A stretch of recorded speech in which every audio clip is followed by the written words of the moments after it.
Part 7 and 8, 2 for 1 in this video. Remember part 7, you may remember from the introduction video, that part 7 we're not going to actually do due to COVID. We don't want to see saliva applied to a pH paper. So unfortunately, you won't get to see, you don't get to see me spit, which would be disgusting anyway. Remember, the pH of the saliva that I did at home just to get a reading, right, measure what the pH would be, we got 6.5. So in part 7a, give the pH of your saliva 6.5. In part 7b, you are going to check for the usual range for the pH of saliva. Look at different sources. You can look online, textbooks, whatever you have. Find the normal range. And then in 7c, you're going to answer, is this range critical? Do we need to be within this range for saliva? Or will something go wrong if the pH is too low or too high? So there we go. Digestion begins in the mouth, by the way, with enzymes and things like that. So maybe the pH is important. Part 7, 6.5 is the pH of saliva. Take a second. Part A, here we go. I meant 8. I got excited. Part 8, we're looking at buffers. What's a buffer? A buffer contains a weak acid and the salt of the conjugate base. So what we're using in this lab, we are going to use acetic acid. The formula for acetic acid is HC2H3O2. We are going to add the salt of the conjugate base, almost the same formula for sodium acetate. We're looking at Na, that's sodium, C2H3O2. So did you notice all we did was change the hydrogen and the Na? When we add a weak acid and the salt of the conjugate base, we get a buffer. Make sure to mix it and you're good to go. So what we have here, if you want to take a look with me, we have a little setup here. We also have a data table that we're going to add to our data sheet, so hang on for that. Get your data sheet ready if you'd like. On the left, we're looking at acid. What if we add hydrochloric acid to 2 solutions? One solution is going to be just water. We'll use this as a control group. When you add acid to water, what should happen to the pH? Maybe down. Solution A is our buffer, right? It's a combination of 40 drops of acetic acid, 0.1 molar, and 40 drops of 0.1 molar sodium acetate mixed together, and here's our solution A. This is our buffer. When we add acid, what should happen to the pH? Well, if you know your definition of buffer, you'll be fine. On the right, we did the exact same thing. So we have a water sample. Remember, we did 80 drops and 80 drops to keep everything constant. And we also have the exact same buffer. So we have 2 identical solutions of solution A and 2 identical samples of water. What we're going to do is we're going to first dip the pH before. Right, so I'm going to get a dropper, and we could do this now. We'll take our water. I got some water. We'll put it on the pH paper, indicator. That looks, to me, if we look at our chart, to me this is in the 7-ish, 8-ish range. To me it looks like about 7 or 7.5. Let's check the before pH for solution A. Remember, this is our buffer, contains the weak acid and the salt of the conjugate base. Here's the after. So what we have to do is, I mix that up for a second. That's just the before of the buffer. Sorry, I got excited. This happens. Take a look at the color. It almost looks identical to what it started with. To me, this is looking like, let's get a little closer. To me, this is looking like a 4. I see 4, I don't know about you. Okay, so the before for our acid, remember, water is about 7 or 7.5. The solution A is about 4.0. what we're going to do is we're going to put this on our data table. Take a look at the data table that I've created for you. What we're going to do is we're going to look at solution A, which is the buffer, and we're going to look at just plain water. What we're going to do is we'll look at the pH before we add acid and the pH before we add base. Then we add in our acid. We'll throw it here, after. And then we'll throw in our base and get an after pH. We want to see what's the difference between a buffer and water. Will the pH change? It depends on what you're looking at.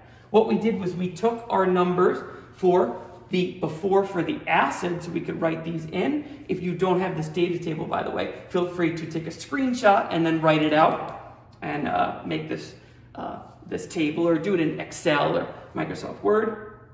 The before for the water was about 7.0, 7.5, I'll put 7.0. And the buffer before ended up being a 4. Let's continue with the base. We'll do all the befores, and then we'll go to after when we add. So here's the water on the base side. Okay, here we are.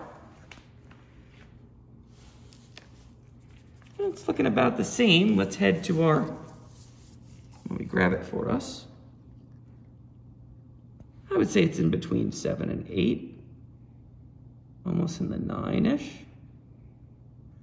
I'll say 8-ish. How about the before for solution A? Hopefully it's about the same as our other. Here we go with the before.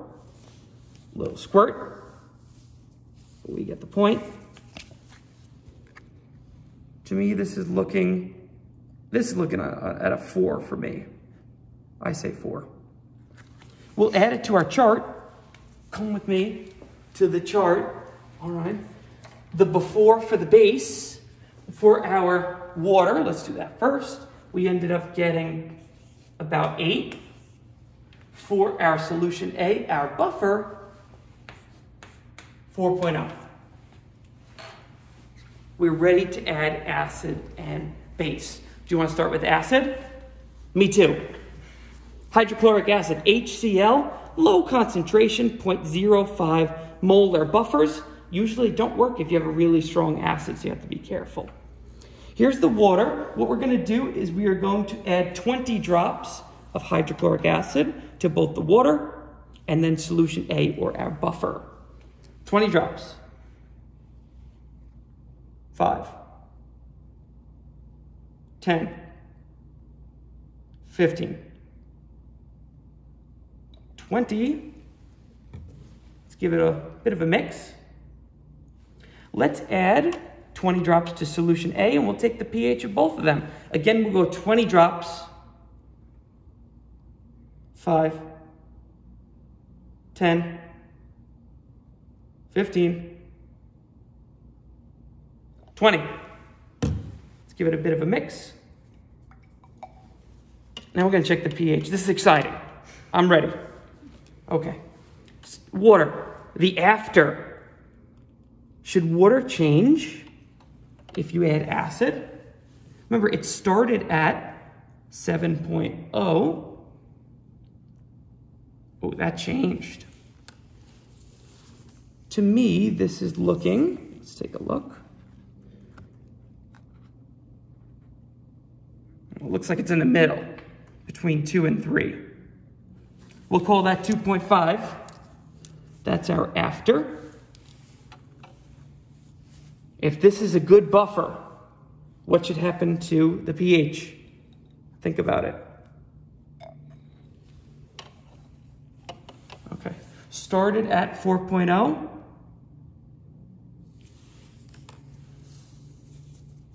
To me, it looks like, I think it remained at 4.0.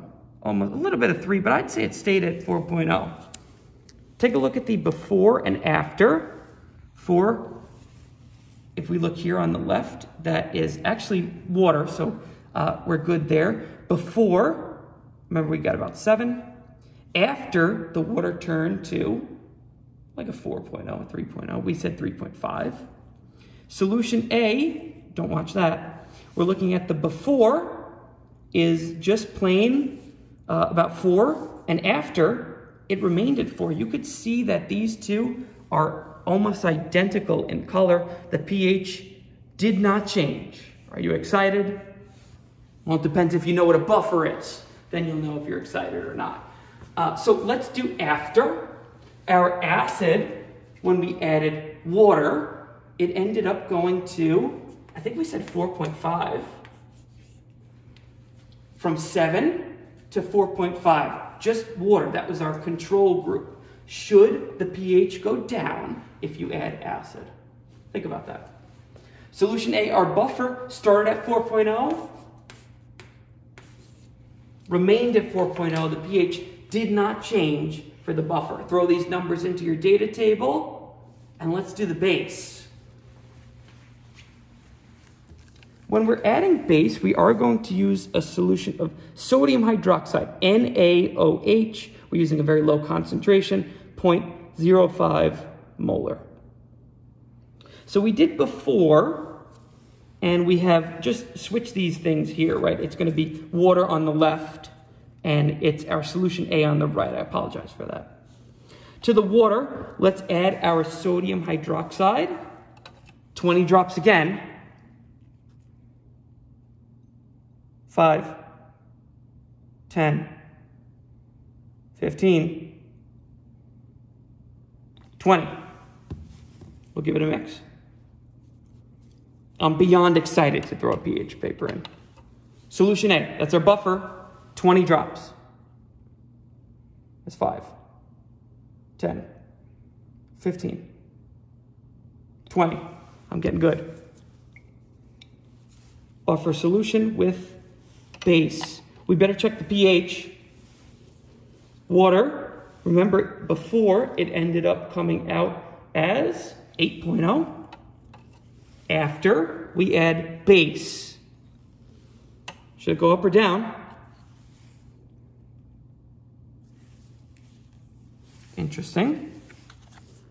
Let's check. Again, this is water with the base.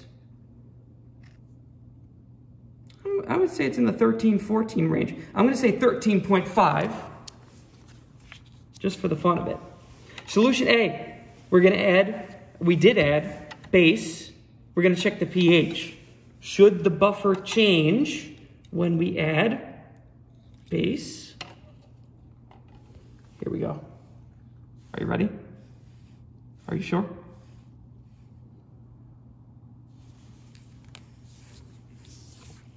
To me, this is looking like it remained at about 4. Maybe it's a little more.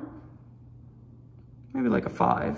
But it's really about the same. Take a look at the before and after. Sorry, I wanted you to see me for a second. Okay, there's our before, there's our after. It didn't change much. Remember, this is our water on the left from 8, we said, to 11.5. From 4 to, it's a little above 4, but not much. Hasn't changed all that much. Let's throw it on our table and we'll wrap up. Okay. Solution A, our buffer, our water. Here is our base. With our water, it went from 8.0 to, we said 11.5. It went up with a base. Solution A, that's our buffer system. It went from 4, and it didn't change much. Let's just say 4.5, but it's almost identical. Fill in your table and you're ready to go. Congratulations. You've completed the acid, base, and salt lab. I hope you learned a lot. I hope you had fun. What you should do now is check in with your lab instructor and your lab syllabus to see how you are going to write up your results. These are your observations and your data. So you will need to include this if there's a lab report. Write about all the stuff, acids, bases, and salts. Write up your results. Remember, I'm Dr. Mike Marino. It has been my pleasure to serve you. I look forward to seeing you in the next video. See you then.